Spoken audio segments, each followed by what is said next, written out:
posted. Gotta keep it posted. Gotta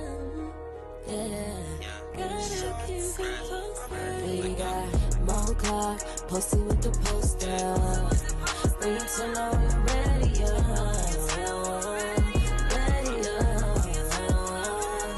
We got more clock, posted with the poster. Bring it to on the radio.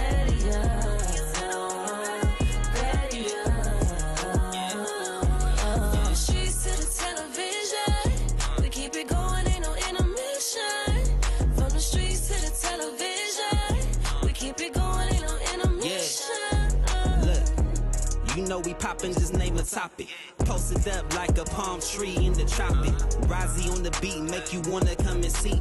Mo to the C, radio to TV. You know she putting in work like she clocked in. Celebrity guest, never guess who gon' drop in. Television's best like a S on the chest. Who's next? Say less, cause you rockin' with the best. Mo clock, posted with the poster. Bring it to on the radio.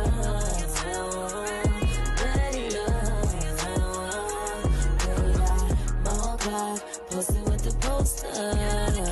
We can turn on the radio.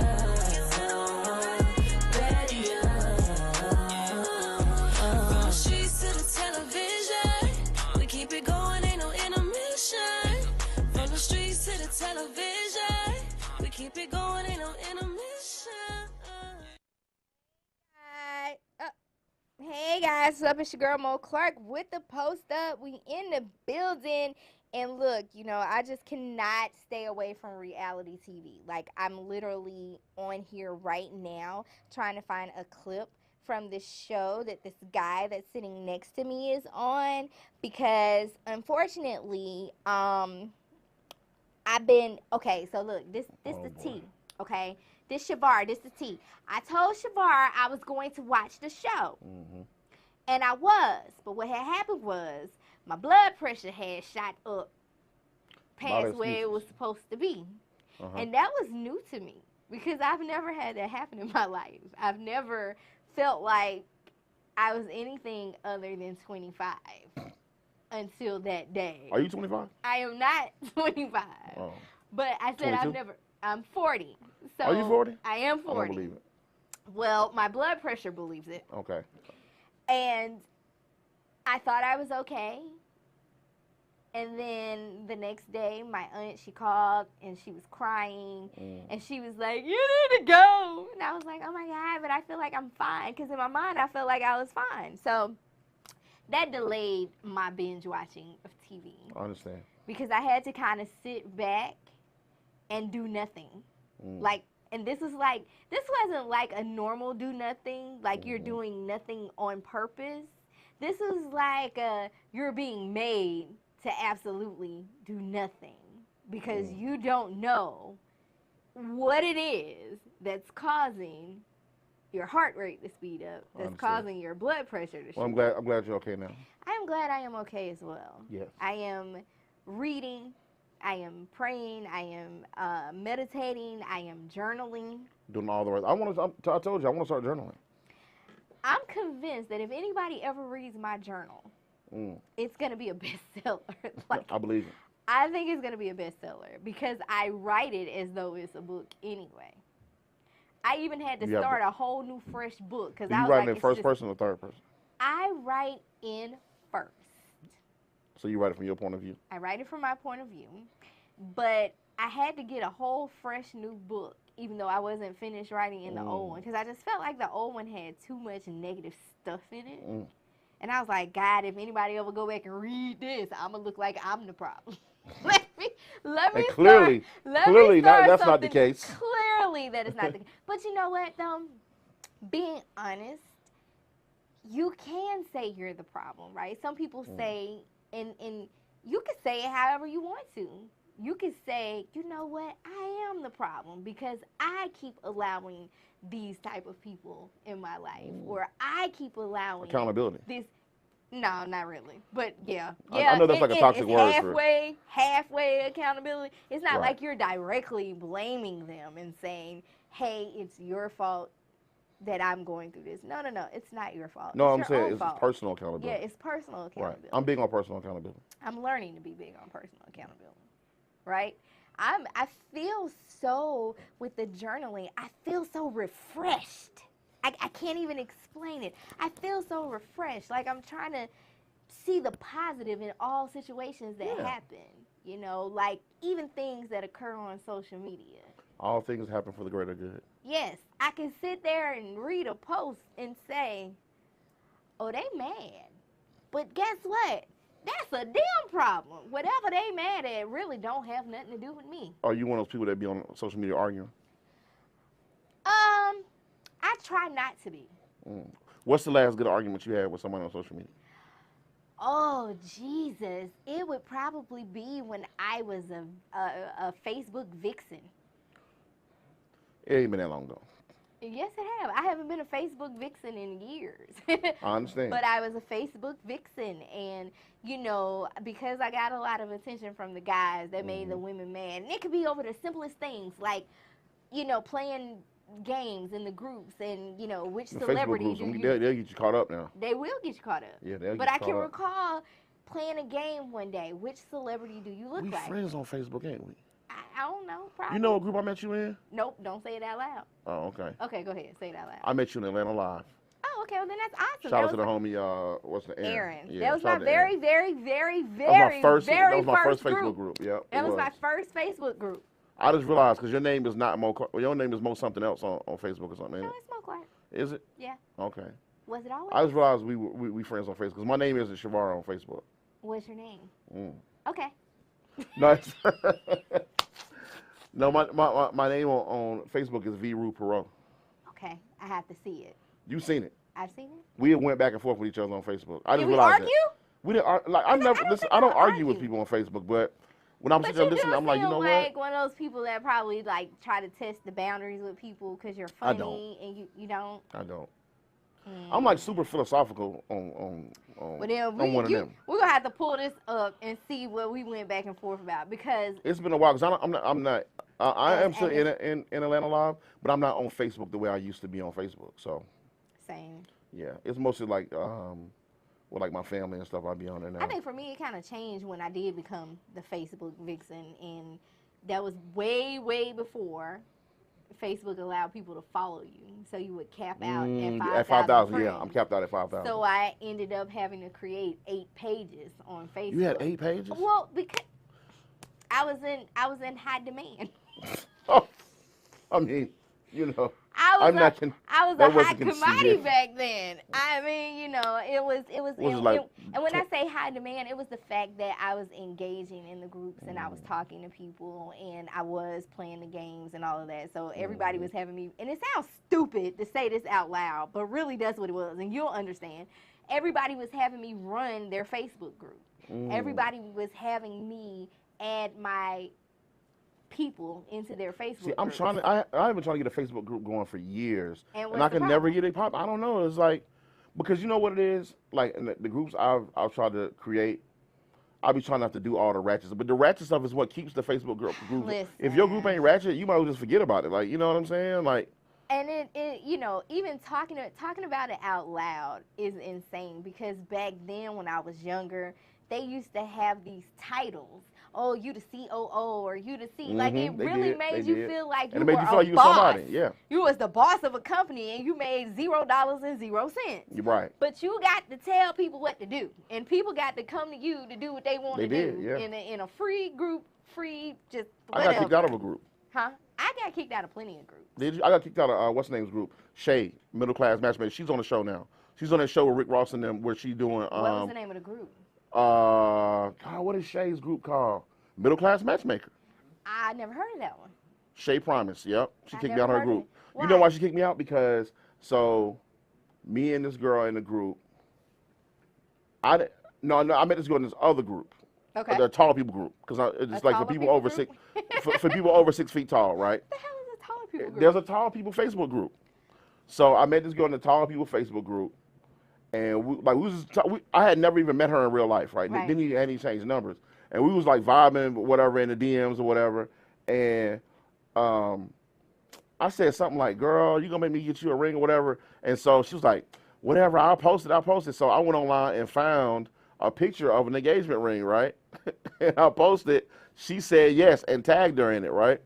And so she came and was like, oh, I love my ring, whatever. So somebody in the group saw me post that I was engaged, right? Oh. So they go into the group and was like, oh, these dudes be here in every girl inbox. Oh my they God. Actually got it was a matchmaking group and it was a joke. Right. And I was like, but it was a joke, right? And so she kicked me out the group, but then I'm like, yo, Shay, it was a joke. Like, it wasn't even serious. Like, even the girl inbox was like, it wasn't serious. So she says, oh, well, if you want to get back in the group, you need to come into the group and apologize. You need to go live in the group and apologize. I'm like, listen, let me tell you. I am not. It's not that serious. And it's crazy because you really don't be thinking about stuff. Like, I know then I wasn't thinking about the internet being permanent and stuff being permanent. But even to this day, guys will walk up and they'll be like, yeah, I got a picture you saved in my phone. And I'm like, oh my God, bro. Like, that's not weird at all. But that is like hella weird for somebody to say they got pictures of you saved in their phone from 15 and it gets years worse than ago. It gets worse than that because people will say all kind of stuff to you that they do with your pictures. Especially as a woman, I'm sure you probably get it a lot more than I do. But I honestly think the weirdest thing that ever happened to me was being in Cumberland Mall and having a guy like peek through the clothing racks. What? Like he was like literally, and I wasn't thinking it because I had a real job and I was off work and I was just in the mall like a regular person. Right. And he was like literally ducking and dodging. I was like, what the hell is wrong with this man? So then when I got in the car, I had an inbox. And it was like, hey, I just saw you. So what? That is so crazy. Why not just speak? That's insane. How about? I think I might have done it to somebody once. But oh no. But yeah, people do that. People will be like, oh, I seen you out. You know what I'm saying? I'm like, oh, okay. Okay. Well, look, we got some weird things about to happen. Shavar, I gotta let you know. Should you know any of these people in these clips and they're your friends and you don't want to talk about them, by all means, plead the fifth. I don't think you personally know anybody in these clips, but hey, if you do, all the better. We're finna get into Moments with Mo. You ready? Let's do it. Let's do it. Let's go.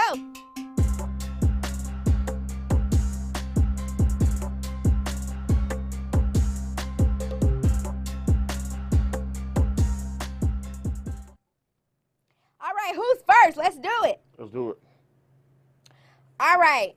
Okay, so I put Like Carly because remember the show that was on Disney and it was like iCarly? I just thought this was like super, super duper cute. Okay, so I'm just going to say. Nickelodeon. Huh? It was a Nickelodeon. It was Nickelodeon? Okay, cool. I you know, that was after my time. It was after my time. I think I was grown by the time. We were definitely grown. Doug and Rugrats. I was teeter-tottering on the grown teenage thing right there. So yeah, now I really don't know about R. Carly, whatever her name is. But look, this is the thing.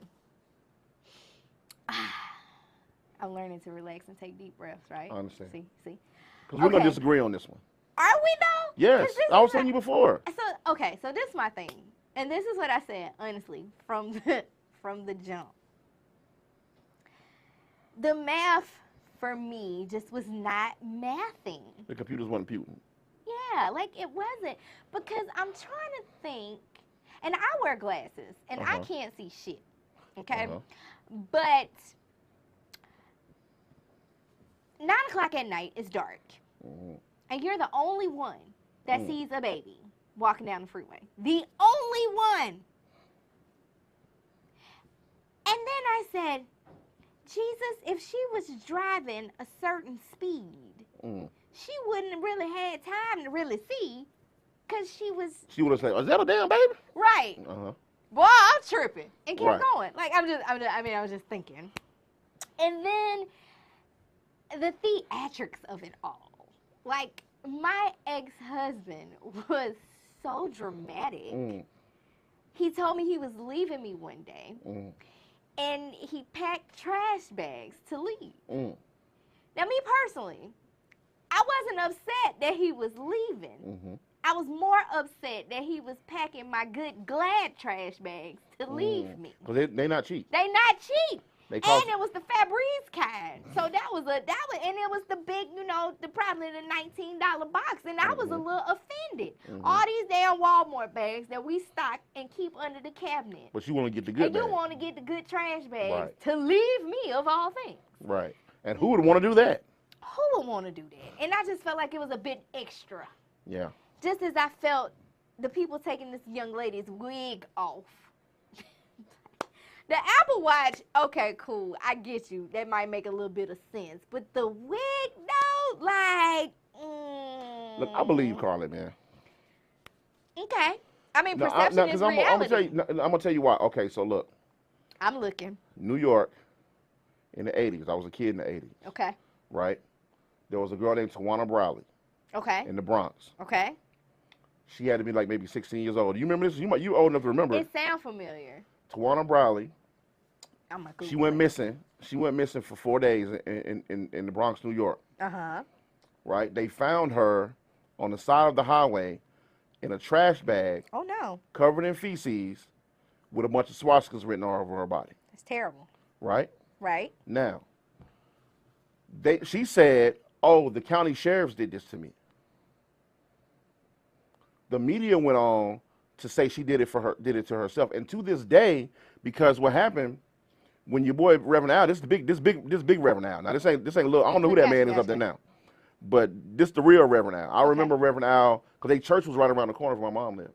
So I remember the real Reverend Al when they used to come march around the corner and stuff like that. It's the real Reverend Al. So look, when Reverend Al and them got involved, it like brought so much sensationalism to the case. Yeah. Like it just made it, and so she ends up going to court. They try to say she did it to herself. But who gonna tie themselves up in a trash bag and cover themselves in feces? Right. And you see what I mean? Like it just doesn't make sense. Okay. And that's not the only black woman that's happened to. It just seems that when things like that happen to black people, black women specifically, that this concept of, oh, they just did it to themselves or they're lying or they making this up, it just seems to always be the case. So you see normally what I mean? I would agree. Okay, I would.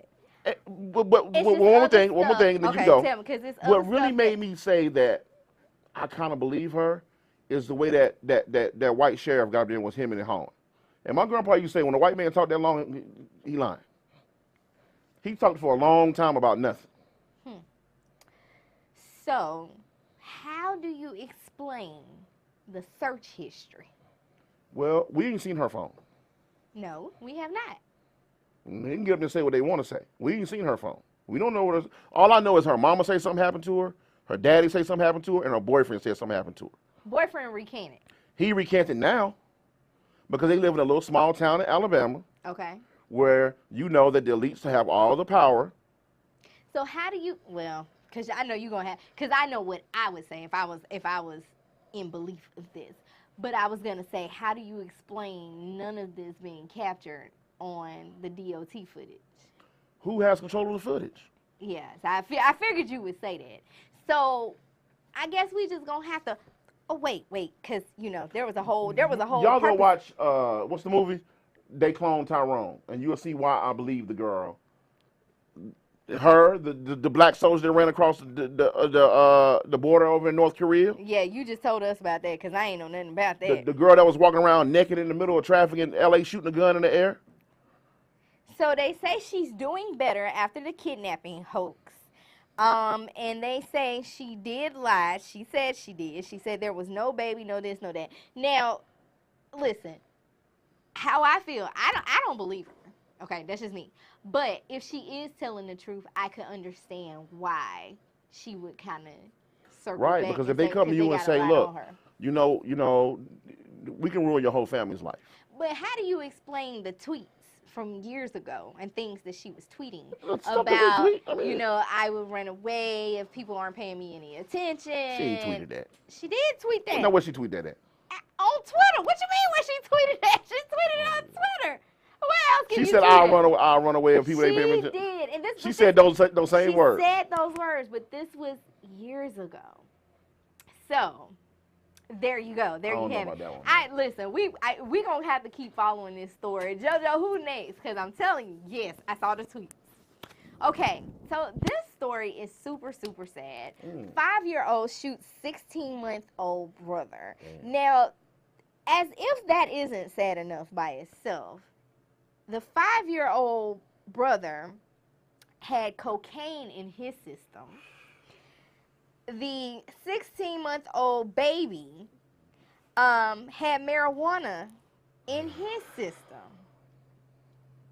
Now, the parents are 27 and 24, and they're facing drug and neglect charges. They should go to prison for the rest of their life. It says police also found 93 fentanyl pills, as well as marijuana and drug paraphernalia in the couple's home. Now, this is the crazy thing. Like, so many people out here in the world want kids. Like, right. For I don't real, have kids. for I real. want kids. And I just hate stuff like this. I do too. Now, by all means, when my daughters were younger, I absolutely used to fall asleep on them and tell them, you know, when we played Barbie dolls, that my Barbie doll had to go take a nap. I understand. Okay? But that doesn't make me a bad parent. It does not make you a bad parent. Because they still had each other to play with. Right. Now, you also wouldn't give your kids cocaine and weed either, though. Or fentanyl. Or fentanyl. None of those things. Right. You know, I had food stamps then. They had Juicy Juice, so that was the best they had. That's the thing. The food stamps come in handy. And you know what's crazy about it? It's like, you know, as a kid, you know, when I did move to North Carolina with my grandparents, they from the South. So my grandfather always had guns. Like, we lived in a house, there was guns. Like, but none of us would bother my grandfather's guns because we knew. That was my grandfather. You see what I mean? It's like, it always falls back on the parents, because a lot of the issues that we have right now is parents don't parent the way they used to. And I don't mean beatings, because truth be told, I didn't really get whoopings. My grandfather didn't really believe in whoopings. Sometimes I would rather have had, now my grandma did though, but you know, I would rather have had a whooping than his lecture, because I mean, like, man, this could have been over, like, you know what I'm saying? But it was because we had so much respect for the authority and the word that they had in the house. We knew not to go touch those guns. I'm talking about little kids. My little cousin's 5 or 6 years old. Like, you know what I'm saying? Like, you didn't go bother their stuff. So it's like, that's absolutely the parents' fault. It's like no fear. And none. The things that we know about guns and gun safety and, you know, and having a kickback or a pop back, like that, you can hurt yourself. Yes. You can hurt yourself. And one of my favorite movies that I watch every year for Christmas is A Christmas Story. Right. I love me some Ralphie, right? But the whole time. You know Ralphie became a porn star? For real? In real life? In real life. No, because he in part 2, you see. Okay, you know what? That's a whole nother story. So the mom and the teacher and everybody else, hey, you gonna shoot your eye out, right? Right. But he really wanted that gun. He did. And his daddy gave it to him, and he took the gun, the rifle, out to the backyard. And what'd he do? Shot his eye out. The butt of the gun hit him in the face, right? But he shot his eye out. Right. Listen, he just didn't want to listen, though. He was mad at the teacher, the mama, anybody that told him, you're going to shoot your eye out. So it's just the fact of being afraid of the kickback at least. Because it's powerful. It is. Right? Pushing the trigger and shooting a gun, that ain't no soft action. You know what? That's one thing I always say is, like, it is not, a trigger doesn't just come back very easy. It's a conscious decision when you pull a trigger every single time. We're talking about a 5-year-old. Right. A 5-year-old. Like, that came from a place. That came from somewhere. My thoughts and prayers to the other members of the family that are having to experience this and what they're going to go through. And thoughts and prayers to those parents, too, because, you know, hopefully they can get their stuff together while they're in prison for the rest of their life. Yeah, because, I mean, at 27 and 24, like, God, Lord Jesus. Who's next, JoJo? Oh, look, it's Bella. Okay, guys, so make sure you check out my wonderful client, Bella. She's going to be performing at Mint Lounge on Old National Highway this Saturday, 10 p.m., ladies free to 11. So, yeah, I don't even think that was my next story. That's just how that fell. Was that my next story? Did I do 3? That was 2. I did 2 And songs. then you did the ad.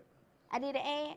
That was it. That must be all that uploaded. So anyway, let's get to you, cause you Let's was do it. supposed to send me this clip, and you ain't sent me this clip, and I I'm can't. gonna send it to you. I don't know why I can't get this clip, but we finna talk about it, okay? We're gonna talk about you. Oh, I can see it here. Look, I can see it here.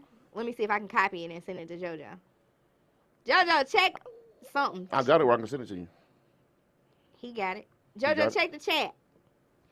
So let's talk about it. Being on TV One's The One. Yes. Okay, so the first thing I want to know is, how did you get this opportunity? So I do comedy Okay. and I do acting. I've been in a couple movies. Savage Revenge, I was in that. I was in Preaching Lies. Okay. I've done. I was in an episode of did BMF. Okay. I was in that. Love BMF. Say what now? I love BMF. I love BMF. Yeah, definitely. Love BMF.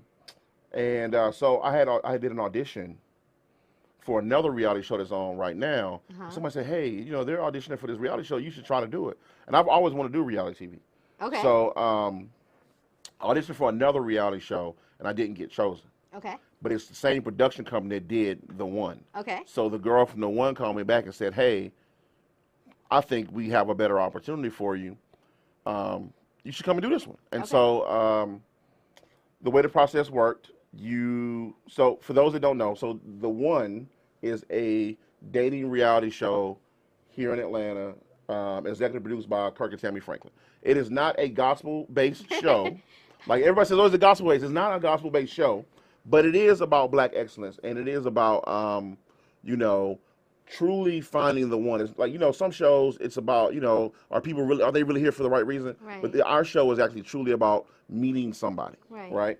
So, so the concept is you got a bachelor, you got a bachelorette. Correct. So they said, hey, come and just do one episode. You're going to go on a date with this girl. Yeah. And, you at least be on one episode, right? Right. And if she likes you and she chooses you, then, you're going to end up moving in this mansion with her. Right. So I went and did the date. It was a double date. Right. Me and another guy. And so I guess I have to say it because, me and him are both on the show. That's my homie, you know what I'm saying? Shout out to the homie Adi. I was going to call him Abib. Yo, he is like super, Adi is like super, conscious about his name too. He's like, it's Adi. He goes in on it, Yeah. But so it was him and I. We went on a double date with the girl, and then we ended up going on a second date with the girl, and she ended up choosing us both to move into the mansion with her. That's exciting. Yeah. Now, I know it is not a gospel. I'm going to tell you guys, he's right. It's not a gospel-based show. But Kurt Franklin, you can't help but hear GP, are you with me? Yeah. It's like everything he said. I was like, what? Is that like the Kirk Franklin? It is the Kirk Franklin. I have a crazy Kirk Franklin story from back in the day before I ever met Kirk. Love him. Yeah, Kirk is super dope. Love super, him. super love dope. Tammy. I love the fact that they've been married, I think 27 years, I think he Something said. like that. Or they've Almost been 30 together years, 27 years. Yeah. So I just got to your episode, right? Okay. I just got to it. And I'm on the part with you guys where you've just come back from the restroom and they were already having like this deep conversation. Right. So what I can appreciate, what's the young lady's name? Ashley. Ashley is a chemist. She is a chemist, yeah. And that I appreciate them selecting a black woman with such a almost odd career, because that's not really something that you think of. Right. But you know what? All of the women on the show, I always say I could not have chosen a better cast of people to have done the show with. All of the women on the show very much exude black excellence. Very much are. They're all educated. They're all beautiful. They're all very they have great personalities. Like they are the kind of women where you look and say, "Damn, why is she singing?" Right. From Ashley to there's another Ashley on the show to Richie to everybody on the show is just like and I think that it really kind of represents the whole spectrum of dating. Give you a different because look. you've got some people who are corporate, working corporate America. You got some people that are business owners, even with the guys. Like there's a wide range of guys on the show where we all have different type of professions, but we're all successful and, you know, intelligent, and, you know, it's a good show. I like that. I like the fact that, so when I started my lipstick line and all the things that I've done, it was because at the time there was such a bad narrative of black women that was put out. You know, every real whatever or whatever. All you do is see us fight. All you do is see us be label whores, or you know, just about spending money and da da da da da, and you know, they're out here spending this money and you don't know how they making it or what the career is for real, for real. You know what I'm saying? But then when you see the Kardashians, I'll tell anybody hands down, I think they really got money. No, the Kardashians definitely I have money. really think they got money, because we've seen them, you know, open stores and in the advertising they do on social media and blah blah blah blah. Like we've seen all of this. On top of the fact the dad was part of the dream team. He was. You know, but with you know, their dad was Cochran. not like a super rich lawyer. He was like a bankruptcy attorney or something. Not that bankruptcy attorneys don't make a lot of money, but they make decent money. But they don't make the same money that, say, these accident attorneys are here making, or some of the high-end criminal attorneys like Johnny Cochran. Johnny Cochran had bread. But, you know, but so... the dad was friends with OJ anyway. He was friends with OJ, yeah. So that trial, you know, changed their entire life. It did. The trial and the tape.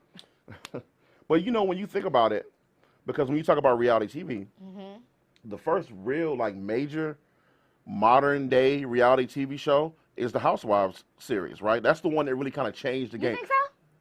There was reality TV before that. Because I would go way back. I would go to The Real World. The Real World, yeah, The Real World did kind of put reality TV on, but for the modern concept of reality TV, the way we think of it now, the Housewives were really like the first, like in the 2000s, they were the one. But the crazy part about the Housewives is that they started the show because of the TV show Desperate Housewives. Yeah. And so Faye Resnick and them was like, oh, that's not really how our life is.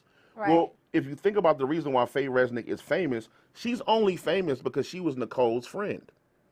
So, like, so much has been built off of Nicole's death. Like, there are so many people who, when you know their name because this lady died. Like, Johnny Cochran was famous long before that trial, but truth be told, we know Johnny's name because of OJ. Yeah. We know Kato Kaelin's name because of OJ. We know Chris Darden's name because of OJ. Yeah. We know Faye Resnick because of OJ. We know the Kardashians because of OJ. Yeah. And all of that stems from this woman's death. It's almost like she was a sacrifice for them to build this whole empire based around her death. Yeah. Because I didn't even know, which is odd, that Kim Kardashian was close friends with Paris Hilton. And she was a stylist. She was a stylist, yeah. She was Paris' stylist. Yep. And it's like... That's how she met Ray J. What? That's crazy. Yep. Right? So even with that whole thing and the spinning the narrative of that, you know, Ray J has been saying for years, all of that was absolutely orchestrated. You know, and they had to sign contracts and this and this and this. And that's why I asked you, you know, how much of this reality show was reality? Because... listen, in the field we in, we see a lot, and these people will sell their own mama just for the chance of fame, and it's so insane. You know what? I was shocked at how real it was. I'll say that, like seriously, because in my mind I'm thinking reality TV, but when I actually got there and I was in the experience, I was shocked at how real it was, and I think it's because on our show, and I'm not going to say they don't do this on other shows, but I just know on our show, I think that everybody that came there to be on this show genuinely wanted to be there for the reason they were supposed to be there. I think that all the guys did have a genuine interest in Ashley. I think that all the girls did have a genuine interest in Brent, who's the bachelor on the show. And I think that everybody really wanted to, you know, see if this was something that could be real. You know, so... it was realer than what I thought it was going to be. And the crazy thing is, like, as I go back and watch the show right now, when I think about it, an hour-long show is really only 42 minutes when it's on TV. Right, because you got commercials. Because you got commercials and stuff. So there's no way they could have, they probably captured hours and hours of footage. There's no way they could have put all that in the 42 minutes. Right. So what you're seeing on TV is completely real, but it's not even the whole story. Like, you're not even seeing all the, because sometimes I go back and watch a clip and I'm like, oh, I remember we were filming, but it was so much more that surrounded that whole thing that happened. But I would say that everybody that came there was like super genuine. Yeah, very much so. Would you want to be on another reality show? Because sometimes people they'll do a certain type of show, reality show, and they kind of get stuck in that, and that's all they get casted for. Yeah. It's like, damn, you on your 100th date by now. You ain't. You're the problem. That's tough because, like prior to the show, were you looking for the one?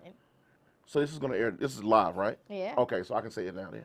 So, no, prior to the show, well, I'll tell you this. When I was on the show, I learned a lot about myself, and I'll say that I probably realized I wasn't quite as ready for a relationship as I thought I was.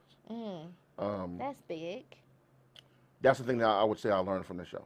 That's deep. And probably a lot of things that I thought that I wanted in a woman. I had to really be honest with myself about what it is that I actually want. And because that was cool. They brought in like psychologists to talk to us, and like just being with Kirk and Tammy, and like Kirk really mentored us as a guy, and I know Tammy really mentored the ladies as well. But like we had real sit down conversations, like real like grown men conversations, sitting down at the table with Kirk Franklin, and some of the other experts they brought in for the show, and I learned a lot about myself. Yeah.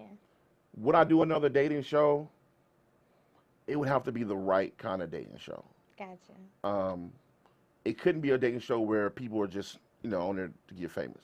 Now, would I do another reality show? I would do another reality show. Like just, I would definitely jump on another reality show. But to do another dating show, it would have to be a similar situation to this. I think a lot of people don't realize, like,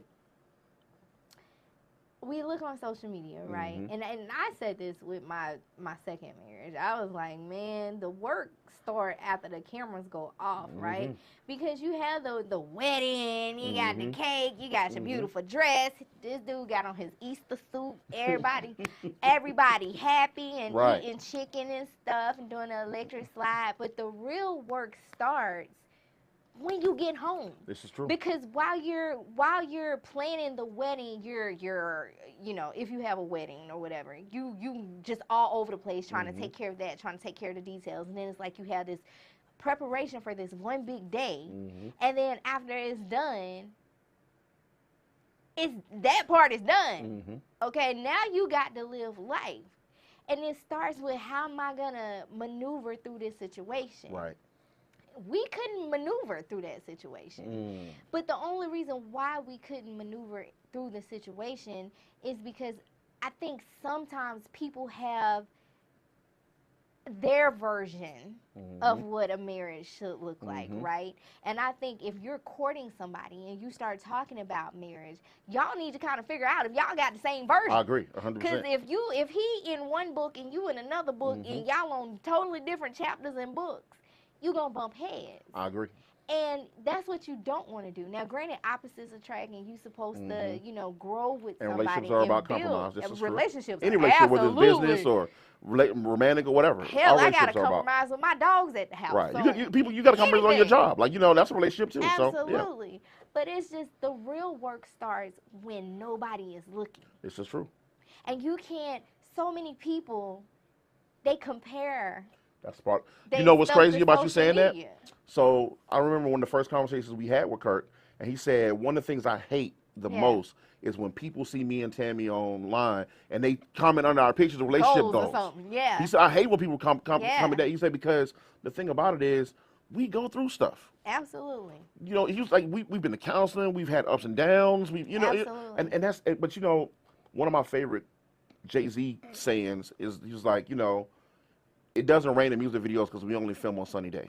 Yeah. Right? Right. When you're in the industry, you understand that. Like, everything is set up. Ain't nobody going to put, right? If it's a scene, it was set up that way, and you're only going to film it to get that scene perfect. Right. And I think that's what we see on social media is that you see a lot of people, and it looks like it's perfection.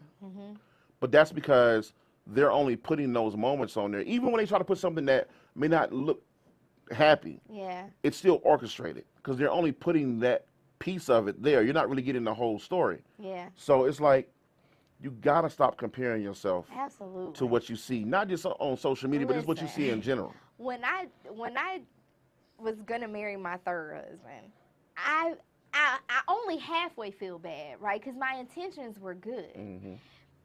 And I talked to him, and I was like, look, when we get married, I want it to be just me and you at first. Because I want to know that you hear from me for real, for real. I want to know that you love me, not the person on social media, not the this, not the that. Mm-hmm. You know, I had a big wedding the second time, but it wasn't huge. But it was like, you know, they've grown with each marriage, you know. And I wanted to make sure he was there for me. And he allowed us to get married in that way. And so I had to come back later and be like, dang, you know, I kind of took away something from him because he always saw that, you know, that big wedding, that this and that. But the fact that he was able to compromise and allow me to feel safe and do it my way, I was like, okay, yeah, he loved me or whatever. But in our vows, what I said to him, we said the, traditional call and repeat, whatever you want to call it, but we also wrote vows. Okay. And that was something that I've always wanted to do. I wanted to. So you didn't do that in your first two times? Nope. You still with your third husband, or you on 4, 5, 6? I'm still with my third. Jesus Christ. I was still with my third. You was like, well, I married the 7th time. I'm like, okay. But it's like I told him. When I told my second husband, I don't know if it was just because that nigga couldn't spell or he wasn't good with words or what, but he told me, no, I won't do that. Literacy like, important. Oh my God, that's crazy. Why would you not? Why you don't want to show your heart to me? You know what I'm saying? Well, it's like you said, I think, because was that his first marriage? Yes. So it was your second marriage, but it was his first. See, that was his first, so he wanted to have the whole grandiose. He thought it was going to be forever. We were going to have that. Yeah, he thought it was going to be forever. I don't think he thought that. You don't think that? I think he came. You don't think he never thought that it was going to be? I don't listen. So now the third. I would hope that husband, my first one is. And my third husband, he agreed to the vows, and I remember saying to him in the vows, right? I said to him because I done been. This ain't my first rodeo. Right. You know. I said, I know that every day is not going to be perfect. Right. But every day is going to be worth it. Now, was this your third husband's first marriage? Yes. Okay. Better be his last.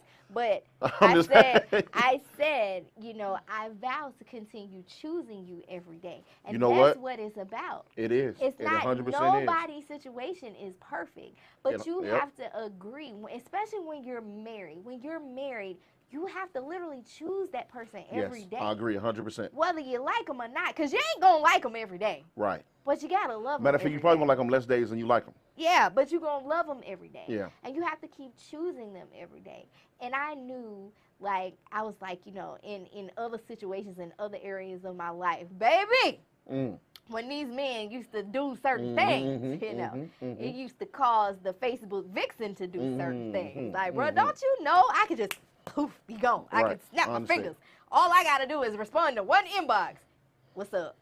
But you know what? This is what I like about what you said. I was having this conversation the other day. And actually, I talked about this on the show. We were just talking about this earlier. The personal accountability. Yes. Because your situation is different. Like, the act of becoming a wife. Yeah. Right? That is a choice. Right.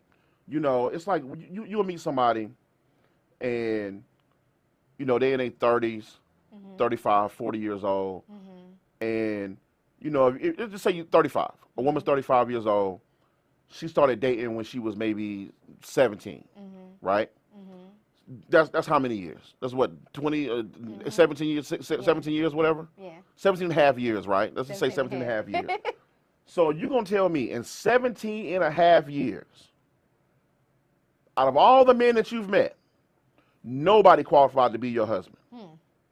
Because I'm sure you had people ask you, because the only way you can become a wife is for you to say yes. Somebody has to ask you to become their wife, and you have to say yes. Yeah. So out of all the men that may have asked you, out of all the men that you've met, out of all the men that you've dated, nobody qualified for you to say, that is a conscious choice that a woman has to make, to say, yes, I want to become somebody's wife, right?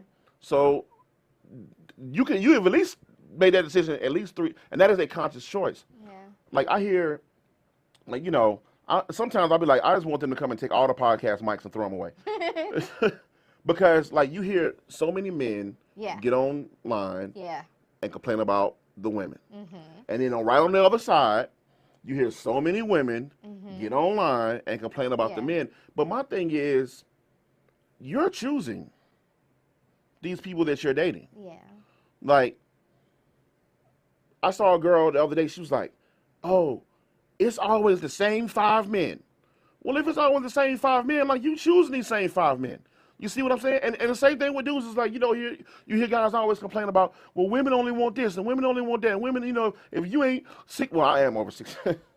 See, I don't have short people problems. But anyway, you know, guys, if you ain't over 6 feet tall and you ain't doing, right, bro, like, you're choosing those kind of women. Right, right. Not every woman cares about your height. Yeah. Not every woman cares about how much money you make, but I believe she should care how much money you make. But not every woman does. Yeah. Right?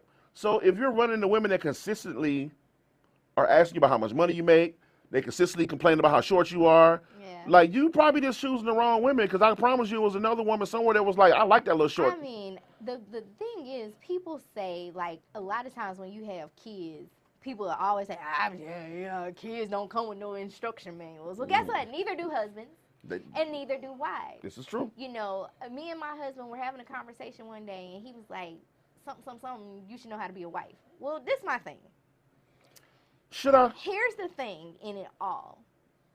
If you compare all 3 husbands, I may have a general idea of what a wife is supposed to be. Right, but these are also 3 separate men, too. Right, I have to learn how to be your wife. There you go. Because one husband didn't care whether I washed his clothes or not. Right, but then another husband might. And another husband might. Right. One husband didn't care whether I cooked at all, because he liked to eat fast food. He was addicted to chicken wings from American Deli. So whereas I was like, hey, you take something out the freezer for me to cook, you want wings? That's like the 5th time this week I done had a 10-piece lemon I like pepper. wings from over to the American Deli myself. I like that lemonade. You can't tell? Look. I understand. But all the time, you know, but I found that in certain situations, like my second husband was addicted to video games. I ain't gonna say addicted. I want to, but he liked playing video games. Okay. All day, every day. He didn't care what I did. As long as you didn't bother him while he was on the game. As long as I didn't bother him. But if I said anything about him being on that game, right, or anything about adulting, we argue. But see, you know what's problematic about what you just said? Past where we needed to go if you can't adult. Like, at some point in time, we gotta adult. But see, that's what's problematic right there. So I don't play video games, right? Right. I quit school because of recess. I don't play no game. But anyway, but what I will say is this right here. Every man has his thing that he does. I agree. Right? I was talking to a friend of mine the other day, and she said, oh, he didn't answer the phone. I think he went out. And I was like, okay. So he went out and maybe go sit at a bar. Because this is something I do. Right. I'll go just sit at a bar. Right. I might not even talk to nobody, or I might talk to people, talk to random people at the bar or whatever. But I'll go sit at a bar and drink. I smoke cigars, so I'll go sit at a cigar bar and smoke cigars. Right. You know, not because it has anything to do with you personally. Right. Not because I'm in some kind of a mood. It's just that's my alone time. Right. Right. Sometimes on Friday nights, I'll sit at home and I'll just listen to old school music, smoke cigars. That's my thing. For some guys, it's playing video games. So for some guys, it's watching their car. You see what I'm saying? That wasn't the problem. The problem was if there are financial issues in the household. I understand. And there's money to be made. I understand. Or you're falling short on something. I understand. Then before you get to that relaxation time, you need to make sure the family is straight. I agree. Because if Mo can go out here, do shows, interview people, start a makeup line, hustle, then Mo's men should be able to hustle as well. Because right now, you playing Fortnite, you ain't making no money. But some people do. Yeah, people do. Right? You need to find a way to monetize But that's not what he was doing. He wasn't finding a way to monetize it. But I was even okay with it if that's how you relax. By all means, baby, do that. Play your games to relax. But you can't allow your vices to take over your life. That part. One of the things I always say is, you know, you have to learn how to circumscribe your passions, keep them within due bounds. Yeah.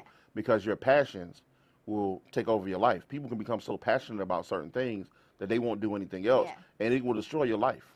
addictions, you I know, just think habits, you know.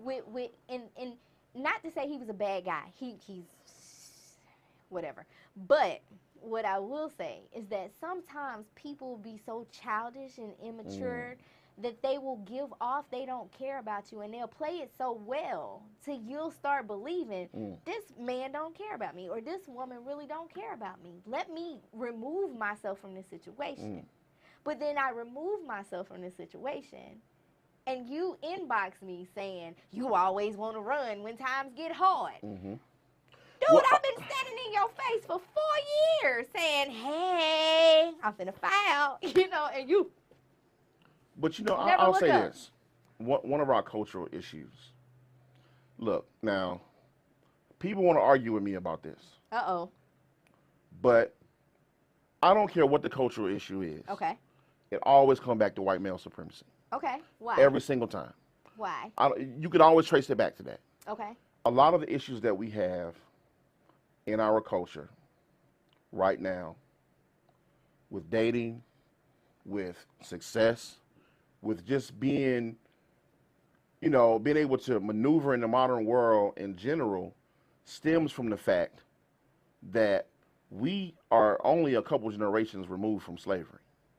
And a lot of those things that we cling on to in black culture comes from slavery. And I'm not going to say that you should necessarily seek to run and change those things, because they kept our ancestors going for years, right? I hear a lot of people say, oh, the black church has been so detrimental to the black community. There are things about the black church that have been very detrimental to our community. However, at the same time, the black church at one point was the only organization, was the only time that we could come together and learn how and have ideas where we can move into a better direction. You see what I mean? Right. So a lot of the issues that we have,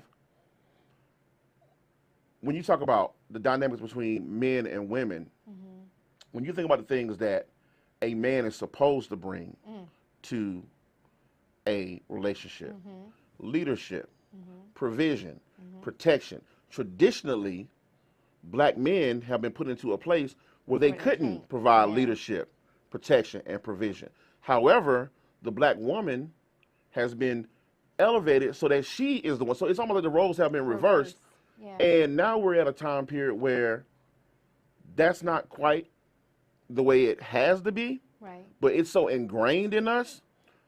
You know, it's almost like you see a lot of people, they raise their little girls to be adults, but they raise their sons to be little kids. But it's because if you go back 50s, 60s, and then back even further into, you know, slavery time, antebellum South, you know, antebellum America, the danger that came along with being a black man in America, and the black woman has always been close to the white man, because the white man cherishes black women. Well, when I hear black women say, when I hear black women say, oh, they a white man, they have always, because they understand that you are the gods of this earth, right? Yeah. And they understand what the power that the black woman holds. So you always hear the concept of the house nigga. But what people don't understand is that the house nigga, really, truth be told, was them taking our black, because they want to bring no niggas in the house, because the nigga can still go lay up with your wife. You see what I'm saying? Right. So the concept of, if you fast forward to today, how you see how when you go into corporate America, me being someone who works in corporate America, you see a lot of black women in middle management positions.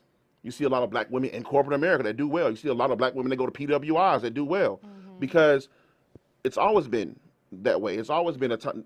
Never in the history of America has there been a time where black women didn't go out and work the way y'all do right now. Absolutely. That's always been that way. So this concept of, oh, my granddad, no, you didn't. No, your granddad didn't. He didn't do all that. But anyway. We're going to have a part, Okay. too, because my bad. I'm listening to you, and the thing that's on my mind is the fact that I have a son now through marriage. Right. And I was helping my son with homework, and he would just go and come back with anything. And you could tell when a kid don't want to do the work because they start writing big and all over the place, right? Like, she just gonna get this the work she gonna get. And I got so frustrated with my son. He just turned 9, and I was like, no, you're gonna do this right. You're gonna be a smart black man. You are smart, and you're this. And my son cried. I was was like, why he ain't getting this? Mm-hmm. What's not clicking? Like, why he ain't getting this? I wasn't fussing. I wasn't yelling. I was trying to be encouraging. But I'm thinking about the stuff you saying, and now I think JoJo said you said we got to wrap it up. What'd you say? We got to wrap it up, man. You say, okay, let's do the video. We're going to show the clip of you on the show. Let's do it. Let's show the clip. And I've got my beautiful co-host, Tammy Renee Franklin. Come on, give it up for her. Coming to the stage with a little acting. Show some love for Richie. No, Johnny, no! Why did you do this? The one thing I asked you for, you go and give it to somebody else? I want you to hear it loud and clear. I hate you. That's it. I don't know if I'm more impressed with the acting or how that shirt kept it together. The shirt, we gotta give that shirt. Wow. So we see this scene. So what were you guys doing in that scene? You were role playing? So we did have a lot of fun while we were in the house. So in that particular scene, we did a talent show. Okay. So, because remember, it's 8 girls, 8 guys. Right. And we all moved in this house together. And so, in that particular scene, they said, you got to have a talent. We're going to do this talent show. I ended up being on stage twice because I went on with Richie as her partner for her acting. Yeah. And I ended up doing comedy on stage. And I told some crazy jokes, that I probably shouldn't have told in front of Kirk Franklin, but I told him anyway. And he laughed. They laughed. They laughed about it. It was funny. So, yeah. Well, at the end of the day, Kirk is still human. He's still a regular person, So I definitely appreciate, and I'm sure you appreciate his transparency being on that show.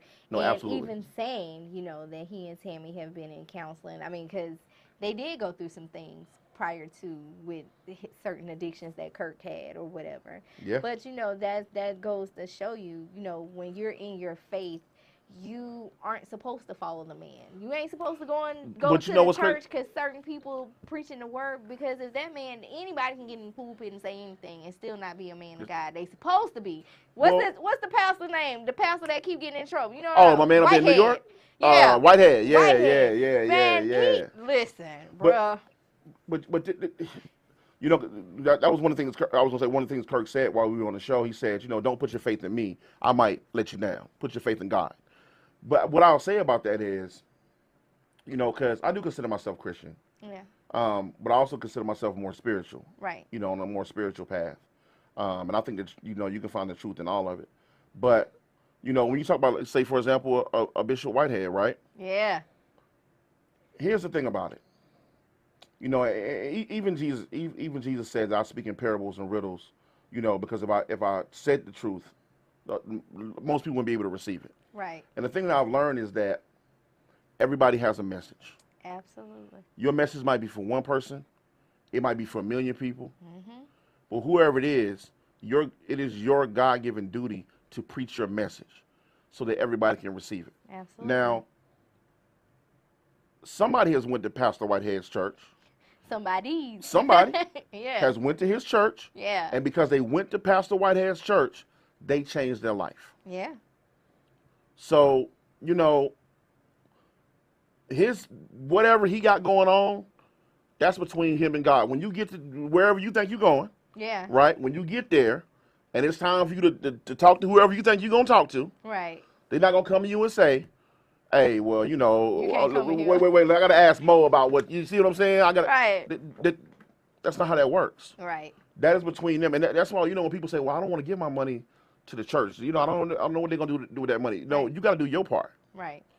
If they take that money and do something they're not supposed to do with it, that's between them. Yeah. And whoever and however that works. You know what I'm saying? Well, listen, we gotta come back for a part 2 with you because I can tell you, most of the time when I go to church on Sundays, I be feeling good, right? And then this past Sunday when I went to church, I thought the message He called you out. No, he didn't call me out, but I thought the message was for one aspect of my life, and that's what I was leaning on. But then 3 days later, here I am experiencing something else, and I was like, I see what you did there. See, when I heard it, I thought it was that, but that ain't that. That's this. So now I know how to respond or lack thereof to this. Because you saying this, but that ain't about me. So I'm not going to claim it. I'm not going to even acknowledge it in such a way that I would have. Yeah. I'm with you on that. I had a whole other scripture I was going to that, but I know we ain't got time, so I ain't gonna.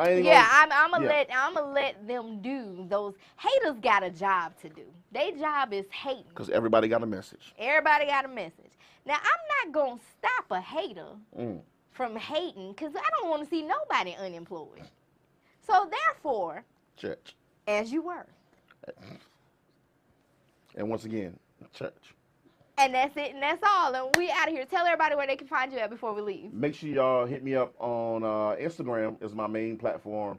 It's Shavar for the People, SHUVAR, the number 4 the people. And make sure you catch the one every Thursday night on TV One, 9 p.m. And it's your girl Mo Clark with the Post Up.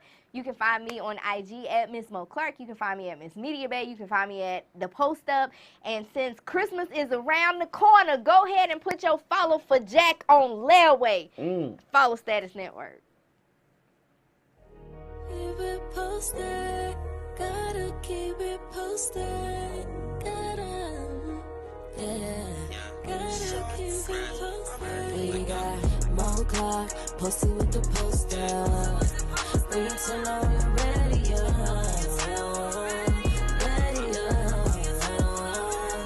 we got Mo Clark posted with the poster. When you turn on your radio, from the streets to the television, we keep it going, ain't no intermission. From the streets to the television, we keep it going, ain't no intermission. You know we poppin', just name a topic. Posted up like a palm tree in the tropic. Rozzy on the beat, make you wanna come and see. Mo to the C, radio to TV. You know she putting in work like she clocked in. Celebrity guest, never guess who gon' drop in. Television's best like a S on the chest. Who's next? Say less, cause you rockin' with the best. Mo Clark posted with the poster. When you turn on your radio,